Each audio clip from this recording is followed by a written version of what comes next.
السلام عليكم ورحمة الله وبركاته نحمده ونصلي على رسوله الكريم أما بعد فأعوذ بالله من الشيطان الرجيم بسم الله الرحمن الرحيم رب اشرح لي صدري ويسر لي أمري واحلل عقدة من لساني يفقهوا قولي ربنا زدنا علما اللهم فقهنا في الدين آمين يا رب العالمين۔ آغاز ہوتا ہے ہمارا سورۃ المؤمنون کا، جو کہ مکی سورہ ہے اور 6 رکوع ہیں اس کی اور آیات 118 ہیں۔ آغاز ہوتا ہے اللہ تعالیٰ آغاز ہی سورہ کا مومنوں کے بارے میں بات کرتے ہوئے آغاز کرتے ہیں کہ قد افلح المؤمنون، یقیناً مومن کامیاب ہو گئے۔ مومن سے مراد کیا ہے کہ وہ لوگ جو مکمل طور پر ایمان میں داخل ہو گئے اور مکمل طور پر ایمان انہوں نے اپنے اندر سما لیا، ہر عمل سے ان کے ایمان ظاہر ہوا، ان لوگوں کو مومن کہا گیا۔ الذین ہوں، اب ان کی اللہ تعالیٰ آگے دیکھیں، اللہ تعالیٰ نے اگر کسی چیز کو بیان کیا تو اللہ تعالیٰ نے اس کو آگے اگلی ہی آیت کے اندر پورا الیبوریٹ کر کے اللہ تعالیٰ نے اس کی تمام صفات بیان کی۔ اب مومن کے بارے میں اللہ تعالیٰ آگے پوری کے پورا بیان کرتے ہیں کہ مومن کون سے مومن ہے، اس کی پہلی اس کی خاصیت کیا ہونی چاہیے۔ سب سے پہلی بات مومن کے لیے ہونی چاہیے کہ مومن جو ہو وہ الذین ہم فی صلاتہم خاشعون، کہ وہی جو اپنی نماز میں عاجزی کرنے والے ہیں، اور وہی جو لغویات سے منہ موڑنے والے ہیں، یعنی کہ ان کے سامنے جب کوئی واہیات بات کی جائے، فضول بات کی جائے تو اس سے منہ موڑ کر بالکل ہی رخ بدل دیں، چلے جائیں وہاں سے اس کو چھوڑ کر۔ اور وہی جو زکوٰۃ ادا کرنے والے ہیں، اور وہی جو اپنی شرمگاہوں کی حفاظت کرنے والے ہیں۔ یہ ساری کی ساری خوبیاں اللہ تعالیٰ مومنوں کی بیان کر رہے ہیں، اور پھر سب سے پہلی بات اللہ نے فرمائی کہ یہ لوگ کامیاب ہیں۔ اور پھر اللہ تعالیٰ نے ان کی ساری کیٹیگریز بتا دی کہ یہ کیٹیگریز ہیں ان مومنوں کی۔ پھر وہی جو اپنی شرمگاہوں کی حفاظت کرنے والے ہیں، سوائے اپنی بیویوں کے یا جن کے مالک ان کے دائیں ہاتھ بنے، یعنی جو ان کی لونڈیاں ہوئیں، تو یقیناً وہ ملامت کیے ہوئے نہیں ہیں، یعنی کہ ان پر کوئی ملامت نہیں کی گئی اگر وہ بیویوں سے اپنی شرمگاہیں ان کے سامنے کھولیں یا اپنی لونڈیوں پر، تو ان پہ کوئی ملامت نہیں ہے۔ پھر جو اس کے علاوہ کچھ اور ڈھونڈیں تو وہی حد سے بڑھنے والے ہیں، یعنی وہ اپنی بیویوں کو چھوڑ کر کوئی اور رشتے کوئی اور تعلق ڈھونڈیں تو وہ حد سے بڑھنے والے ہیں۔ اور وہی جو اپنی امانتوں اور اپنے عہد کی رعایت کرنے والے ہیں، اپنی امانتوں میں پورا رہتے ہیں اور اپنے عہد کی رعایت کرنے والے ہیں، اور وہی جو اپنی نمازوں کی حفاظت کرنے والے ہیں۔ دیکھیے ابھی تک 8 ہم لوگوں نے ان کی خاصیتیں پڑھی۔ پھر اللہ تعالیٰ نے فرمایا کہ یہی لوگ وارث ہیں، اولئک هم الوارثون، وارث ہیں۔ یہ کس چیز کے وارث ہیں؟ اب اللہ تعالیٰ آگے اس بات کو الیبوریٹ کر رہے ہیں۔ دیکھیے کہ قرآن کی ایک آیت کی الیبوریشن آگے اللہ تعالیٰ نے اگلی آیت میں اس کو کھول کر الیبوریٹ کیا۔ رب کائنات نے ان کو وارث بنایا، لیکن کس چیز کا؟ جو فردوس کے وارث ہیں، یعنی کہ فردوس جنت کا وہ اعلیٰ ترین درجہ ہے۔ جب بھی آپ اللہ تعالیٰ سے جنت کی دعا کریں تو اللہ تعالیٰ سے جنت الفردوس کی دعا کریں، کہ جو جنت کا سب سے اعلیٰ ترین درجہ ہے، جو فردوس کے وارث ہوں گے اور وہ اس میں ہمیشہ رہنے والے ہیں۔ اللہ تعالیٰ پھر فرماتے ہیں اور بلا شبہ یقیناً ہم نے انسان کو مٹی کے خلاصے سے پیدا کیا۔ اچھا دیکھیں یہاں سے سب سے امپورٹنٹ بات کہ ہم نے دیکھا کہ اللہ تعالیٰ نے 8 خاصیتیں بیان کی کن کی؟ مومنوں کی، اور پھر اللہ تعالیٰ نے ان کا انعام بتا دیا کہ کامیاب ہونے کے بعد اللہ تعالیٰ نے ان کو وارث بنا دیا جنت الفردوس کا۔ اور پھر اب اللہ تعالیٰ انسان کے بارے میں بیان کر رہے ہیں کہ در حقیقت یہ انسان ہے کیا، اس کو اللہ تعالیٰ نے بنایا کیا ہے، اور یہ اللہ تعالیٰ نے اس کو کس طرح سے زمین پر لایا۔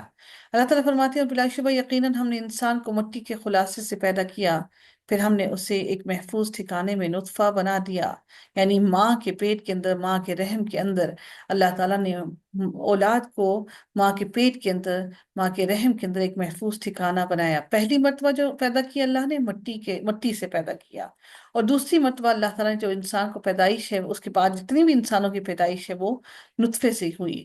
پھر رب کائنات ارشاد فرماتے ہیں کہ پھر ہم نے نطفے کو جمع ہوا خون بنایا۔ پہلے نطفہ تھا، پھر اس نطفے سے دیکھیں کیسی بات کہ وہ نطفہ تبدیل ہوتا ہے ایک جمے ہوئے خون کے اندر۔ پھر ہم نے اس جمے ہوئے خون کو بوٹی بنا دیا، پھر ہم نے اس بوٹی کو ہڈیاں بنایا، پھر ہم نے ان ہڈیوں کو گوشت پہنایا، پھر ہم نے اسے ایک دوسری صورت میں بنا کھڑا کیا، سو بڑا ہی برکت والا ہے۔ اللہ بہترین پیدا کرنے والا ہے۔ اللہ احسن الخالقین، وہ بہترین پیدا کرنے والا ہے، انسانوں کو بہترین شکل و صورت پر پیدا کرتا ہے۔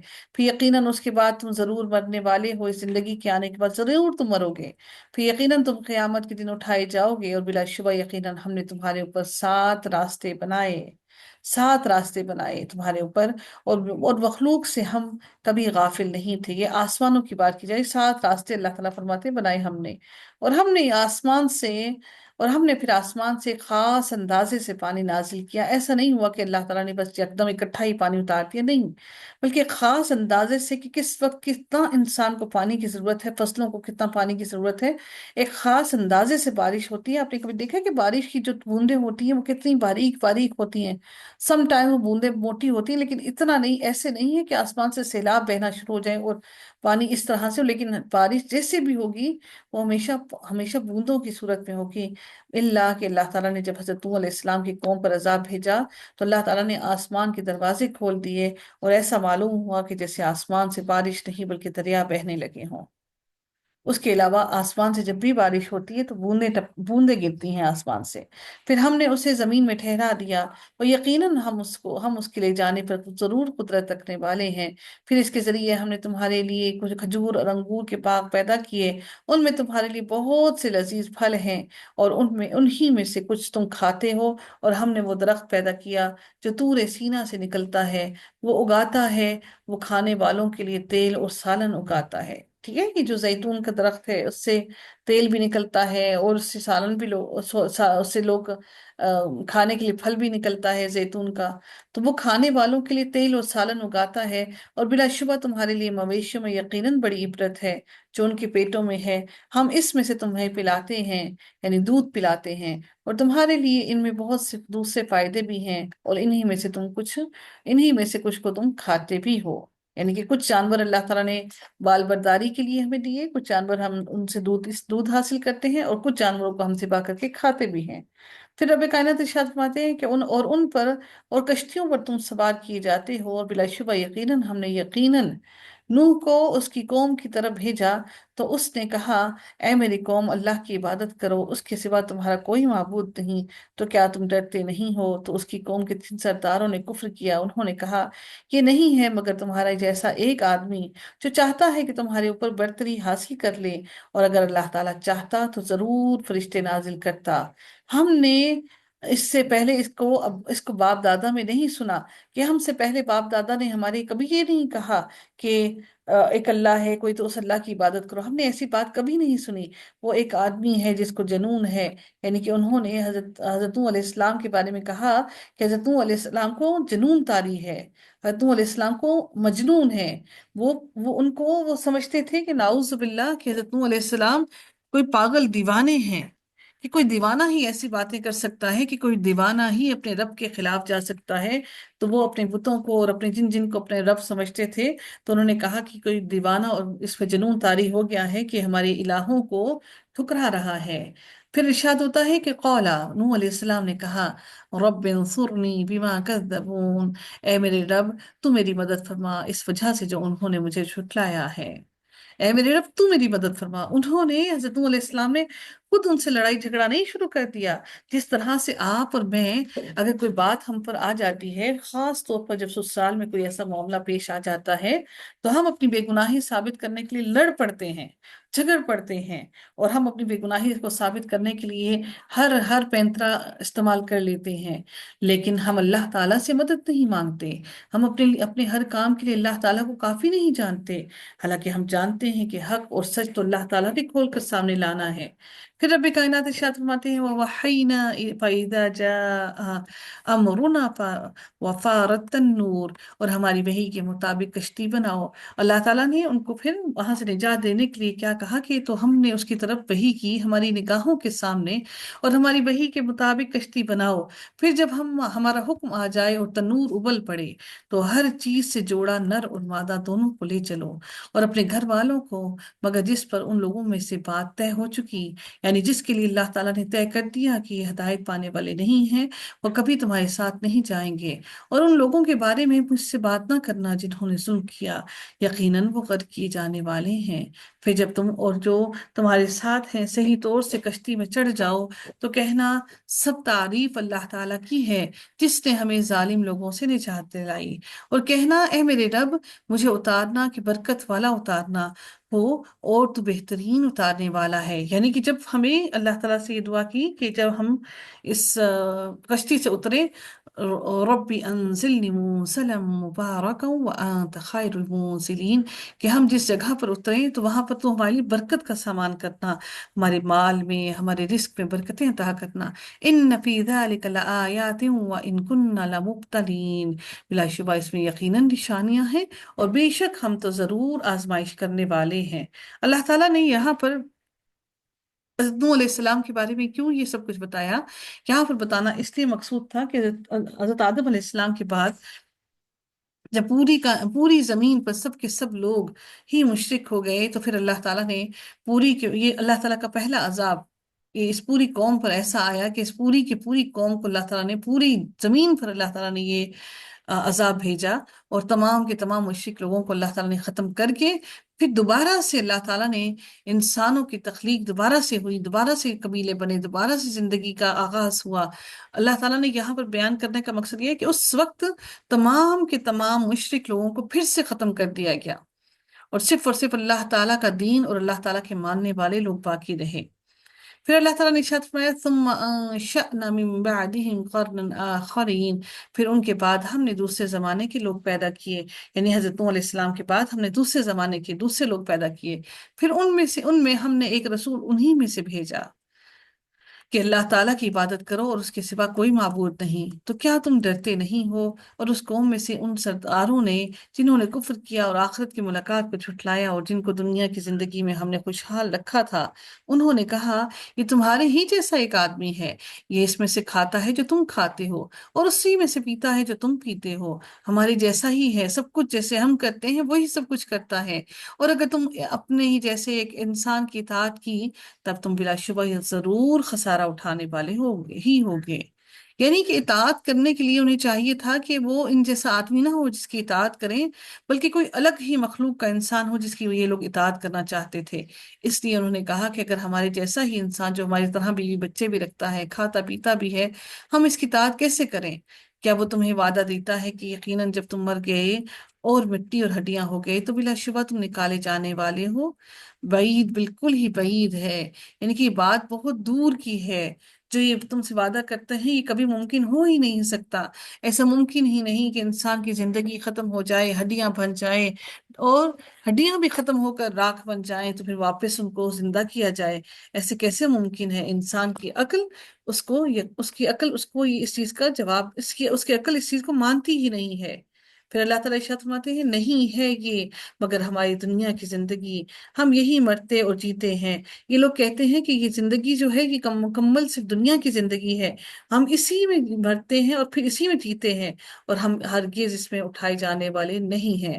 ہم جانتے ہیں کہ کافروں میں آج بھی جو کافر ہیں وہ آج بھی اس بات پر یقین رکھتے ہیں کہ جو زندگی ہے وہ زمین پر دنیا میں ہی زندگی ہے۔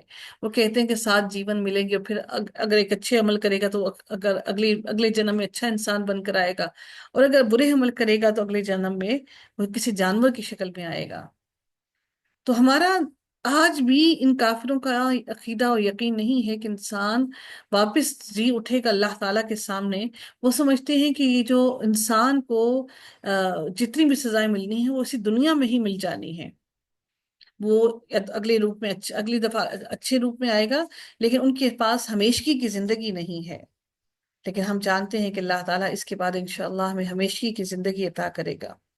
ان هو الا رجل افترى على الله كذبا وما نحن له بمؤمنین، انہوں نے پھر کہا کہ وہ نہیں ہے مگر ایک ایسا شخص جس نے اللہ تعالیٰ پر جھوٹ باندھا، اور ہم اس کی ہرگز ماننے والے، اس کی ہرگز بات ماننے والے نہیں ہیں۔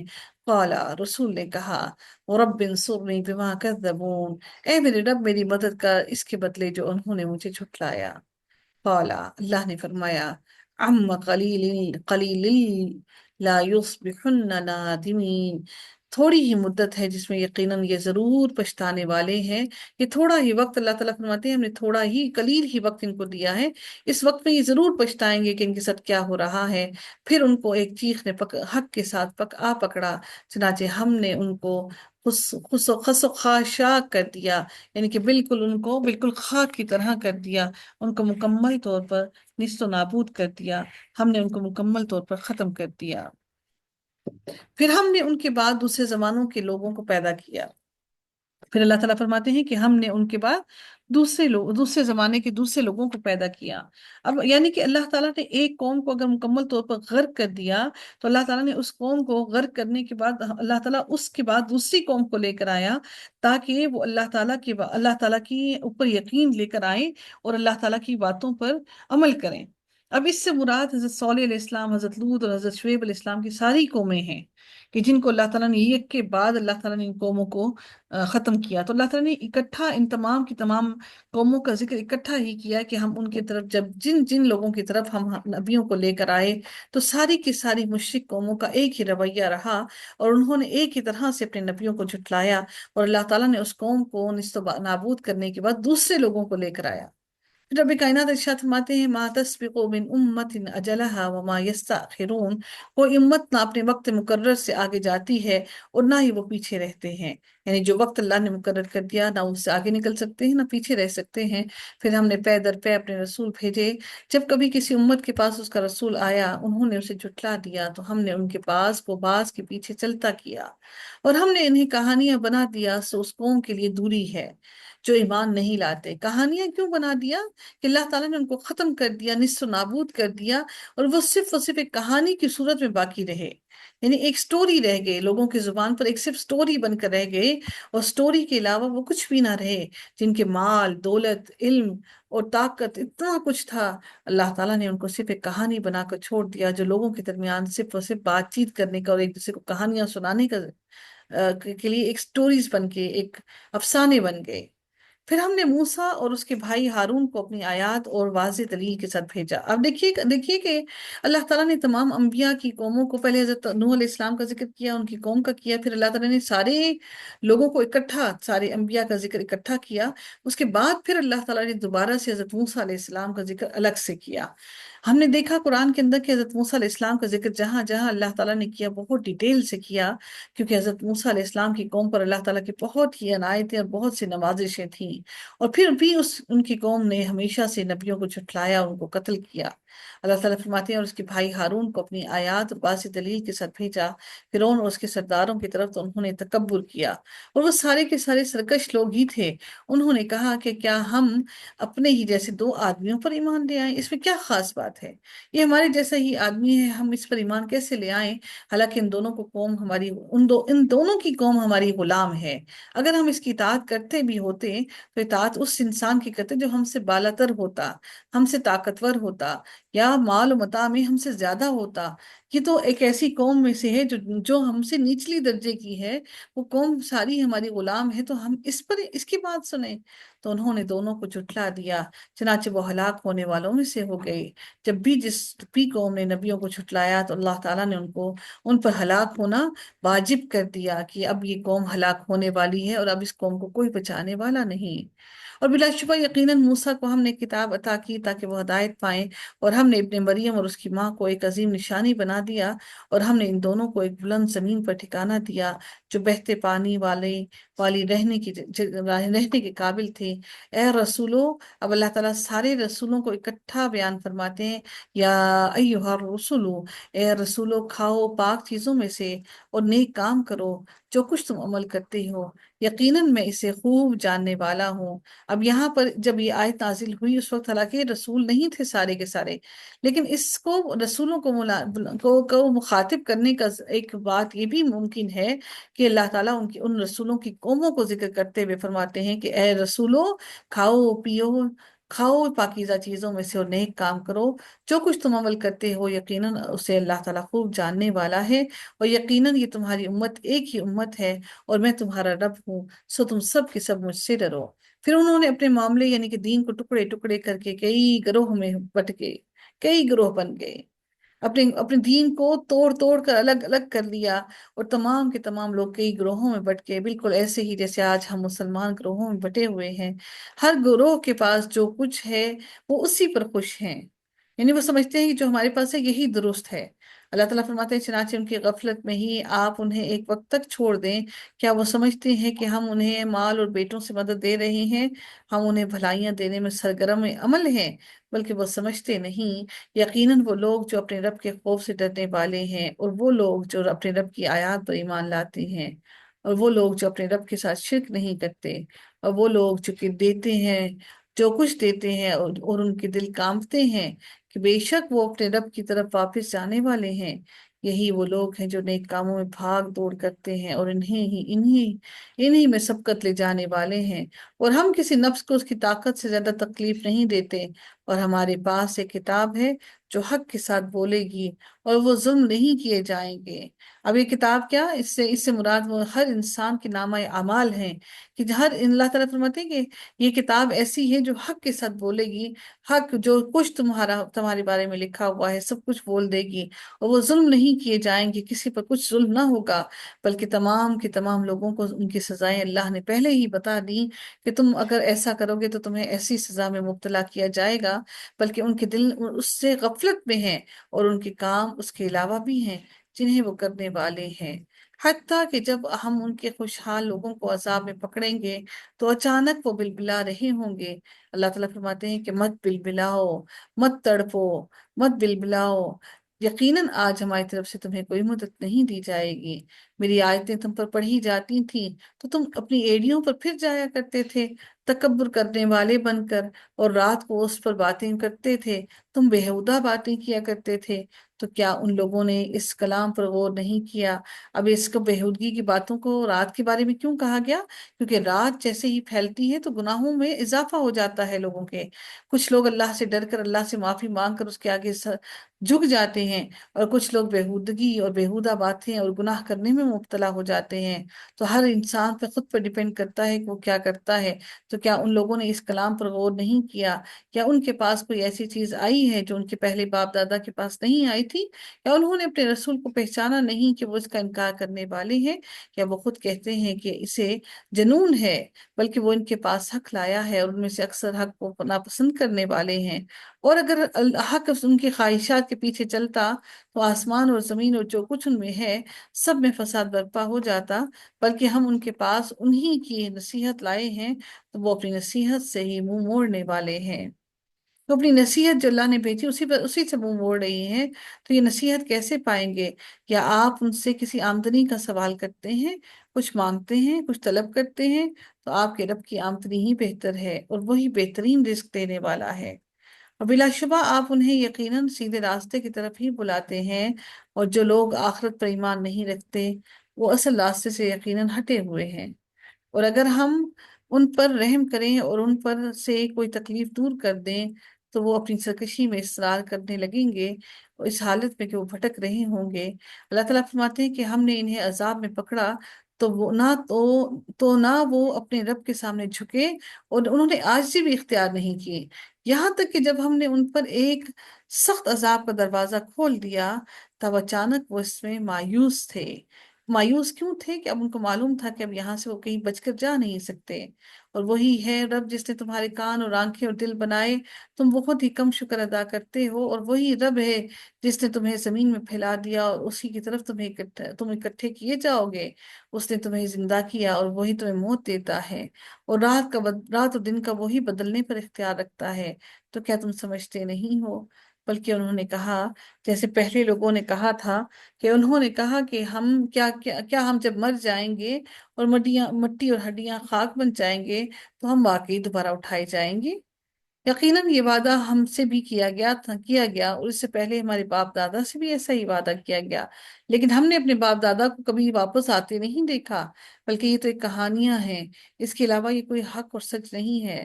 اے نبی، آپ پوچھیں کس کا ہے جو زمین میں ہے، زمین اور اس میں ہے، اگر تم جانتے ہو جلد ہی وہ لوگ کہیں گے کہ اللہ تعالیٰ کا ہے۔ آپ کہہ دیں کہ تو کیا تم نصیحت حاصل نہیں کرتے؟ آپ پوچھیں ان سے نبی کے ساتھ آسمانوں کا رب اور عرش عظیم کا رب کون ہے؟ وہ جلد ہی آپ سے کہیں گے کہ اللہ تعالیٰ ہے۔ کہہ دو تو کیا تم ڈرتے نہیں؟ ایک طرف کہتے ہو کہ اللہ ہے اور دوسری طرف تم اپنے پاس سے کیا کچھ بیان کرتے ہو۔ اے نبی، آپ ان سے یہ بھی پوچھیں کہ ہر چیز کی مکمل بادشاہت کس کے ہاتھ میں ہے؟ وہ یہ بھی کہیں گے اور وہ جانتے ہیں کہ اور وہی پناہ دیتا ہے اور اس کے مقابلے میں کوئی پناہ نہیں دی جا سکتی۔ اگر تم جانتے ہو، اور وہ جلد ہی کہیں گے کہ اللہ ہی کے لیے ہے، کہہ دو کہ کہاں سے تمہیں جادو کیا گیا ہے کہ تم جانتے ہو سب کچھ، پھر بھی سحر زدہ ہو کر تم کوئی حق اور سچ کی بات کو ماننے کو تیار نہیں۔ بلکہ ہم ان کے پاس حق لائے ہیں اور بلا شبہ وہی یقیناً جھوٹے ہیں یہ لوگ۔ اللہ تعالیٰ نے کسی کو بیٹا نہیں بنایا اور نہ ہی اس کے ساتھ کوئی اور معبود ہے، ورنہ ہر معبود ضرور اس کو لے جاتا جو اس نے پیدا کیا، یعنی اپنے پیدا کیے ہوئے لوگوں کو ہر معبود الگ الگ کر لیتا اور ان میں سے ایک دوسرے پر ضرور چڑھ دوڑتا، ہر ایک اپنی حکمرانی ثابت کرنے کی کوشش کرتا۔ پاک ہے اللہ اس سے، تمام چیزوں سے جو یہ بیان کرتے ہیں، وہ غیب اور حاضر کا ہر سب کچھ جاننے والا ہے۔ وہ بلند ہے ان تمام باتوں سے جو یہ بیان کرتے ہیں، جو اللہ سے شریک ٹھہراتے ہیں۔ اور اگر آپ ضرور مجھے وہ دکھائیں جس کا وہ وعدہ دیے جاتے ہیں، تو اے میرے رب، مجھے تو ظالم لوگوں میں شامل نہ کرنا۔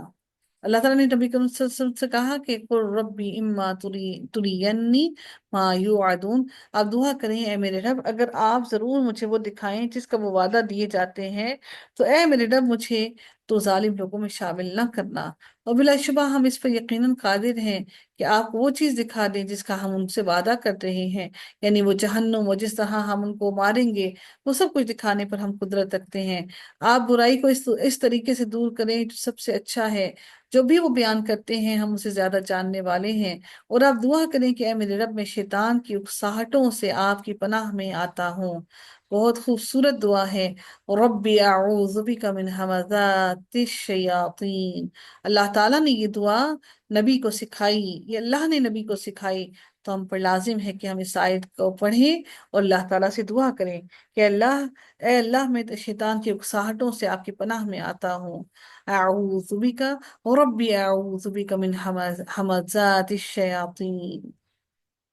اور پھر آگے یہ بھی دعا کی، وَأَعُوذُ بِكَ رَبِّي أَن يَحْضُرُونَ، اور اے میرے رب، میں آپ کی پناہ میں آتا ہوں کہ وہ میرے پاس حاضر ہوں۔ یہاں تک کہ جب ان میں سے کسی ایک پر موت آتی ہے تو وہ کہتا ہے اے میرے رب، مجھے لوٹا دے، دنیا میں لوٹا دے، تاکہ میں اس دنیا میں نیک کام کروں جسے میں چھوڑ آیا ہوں۔ ہرگز نہیں، بس ایک بات ہے جو وہ کہنے والا ہے، اور اس دن تک ان سب کے آگے ایک برزخ ہے جب وہ اٹھائے جائیں گے۔ برزخ، عالم برزخ وہ زندگی ہے جس میں روحوں کو رکھا جاتا ہے، تو عالم برزخ اس زندگی کے بارے میں ذکر کیا جا رہا ہے کہ اس دنیا سے جانے کے بعد تمہاری زندگی کا جو زندگی جا کے تمہاری ٹھہرے گی، وہ برزخ میں ٹھہرے گی جب وہ اٹھائے جائیں گے۔ پھر جب سور میں پھونکا جائے گا تو اس دن ان کے درمیان کوئی قرابت داریاں نہ ہوں گی، اور نہ ہی وہ ایک دوسرے کو پوچھیں گے۔ پھر وہ شخص جس کے پلڑے بھاری ہوں گے وہی لوگ کامیاب ہوں گے، اور جن کے پلڑے ہلکے ہوں گے تو وہی لوگ جنہوں نے اپنی جانوں کو خسارے میں ڈالا، وہ جہنم میں داخل کر دیے جائیں گے اور اس میں ہمیشہ رہیں گے۔ بلکہ جہنم میں داخل کرنے کے ساتھ ان کے چہروں کو آگ سے جھلسا دیا جائے گا، اور اس میں وہ جبڑے نکالنے والے ہوں گے۔ اللہ اکبر! کہ ان کے جبڑے نکالے جائیں گے اور اس میں ان کے جبڑے نکالنے والے ہوں گے۔ کیا میری آیات تمہیں پڑھ کر سنائی نہیں جاتی تھی؟ پھر تم انہیں جھٹلاتے تھے۔ وہ کہیں گے کہ اے ہمارے رب، ہماری بدبختی ہم پر غالب آ گئی اور ہم اس بدبختی کی وجہ سے گمراہ ہو گئے۔ اے ہمارے رب، ہمیں یہاں سے نکال دے، پھر اگر ہم دوبارہ کریں تو بلا شبہ ہم ہی ظالم ہوں گے۔ اللہ فرمائے گا، یہی اخبار رہو اور مجھ سے بات نہ کرو۔ قال اخسئوا فیہا ولا تکلمونی، مجھ سے بات نہ کرو۔ انه كان فريق من عبادي يقولون ربنا آمنا فاغفر لنا وارحمنا وانت خیر الراحمین۔ اب اللہ تعالیٰ دوسری طرف دوسرے لوگوں کو ذکر کرتے ہیں کہ یقیناً میرے بندوں میں سے ایک گروہ کہتا تھا کہ اے میرے رب، ہم ایمان لائے، لہٰذا تو ہمیں معاف فرما دے اور ہم پر رحم فرما، اور سب رحم کرنے والوں سے بہتر رحم کرنے والا ہے۔ اللہ تعالیٰ پھر فرماتے ہیں کہ تم نے ان کا مذاق بنایا یہاں تک کہ انہوں نے تمہیں میری یاد ہی بلا دی۔ یعنی ہم جب دنیا کے اندر بیٹھتے ہیں، ہنسی مذاق کرتے ہیں، تو یقیناً ایسا ہوتا ہے کہ ہنسی مذاق کرتے کرتے اللہ کی یاد ہی بھول جاتی ہے۔ اور تم ان سے ہنسا کرتے تھے۔ یقین کرو آج کے دن میں نے انہیں اس کے بدلے میں جو انہوں نے صبر کیا یہ جزا دی، یہ جزا دی، بلا شبہ وہی کامیاب ہے۔ اللہ فرمائے گا تم سالوں کی گنتی میں زمین میں کتنا رہے ہو؟ وہ کہیں گے کہ ہم ایک دن یا اس دن کا کچھ حصہ رہے ہیں، بس آپ شمار کرنے والوں سے پوچھ لیں۔ سوچیے کہ وہ ایک دن اللہ تعالیٰ کا کتنا بڑا ہوگا، ہم اس اتنے بڑے دن میں کیسے کھڑے رہیں گے ہزاروں سالوں تک؟ اور ہمارے اندر طاقت یہی ہوگی، آج جو دنیا کی طاقت ہے اس دن کوئی طاقت زیادہ نہیں آئے گی ہمارے اندر۔ اللہ تعالیٰ فرمائے گا تم تھوڑی ہی مدت رہے، کاش واقعی تم بات کو جانتے ہوتے، تو پھر کیا تم نے یہ گمان کیا کہ بلا شبہ ہم نے تمہیں بے مقصد پیدا کیا ہے اور بلا شبہ تمہیں ہماری طرف واپس نہیں لوٹایا جائے گا؟ تو اللہ تعالیٰ بے حد بلند ہے، جو بادشاہ حقیقی ہے، اس کا کوئی معبود نہیں، اس کے سوا کوئی معبود نہیں، وہ عزت والے عرش کا رب ہے۔ اس عرش کو اللہ نے، اس جگہ کو اللہ نے عزت بخشی ہے۔ اور جو کوئی اللہ تعالیٰ کے ساتھ کسی دوسرے معبود کو پکارتا ہے، جس کی اس کے پاس کوئی دلیل، کوئی کتاب، کوئی اللہ کی طرف سے کوئی کلام نازل نہیں ہوا، تو بلا شبہ اس کا حساب اس کے رب کے پاس ہے۔ یقیناً کافر کبھی فلاح نہیں پائیں گے۔ اور آپ دعا کریں کہ اے میرے رب، بخش دے اور رحم فرما، اور تو رحم کرنے والوں میں سب سے بہترین رحم کرنے والا ہے۔ رب اغفر وارحم وانت خیر الراحمین، آمین یا رب العالمین۔ سورۃ النور کا آغاز ہوتا ہے، جو کہ نزول کے اعتبار سے 102 نمبر پر ہے اور مدنی سورہ ہے۔ اور سورۃ النور کے اندر جو احکامات نازل ہوئے ہیں وہ احکامات فرض ہیں۔ اللہ تعالیٰ نے اس سورت کا آغاز ہی جس سے کیا، جن الفاظ سے کیا، اس کے الفاظ ہی یہی ہیں کہ فرض کیے ہیں ہم نے اسے۔ بسم اللہ الرحمن الرحیم، سورۃ انزلناها وفرضناها وانزلنا۔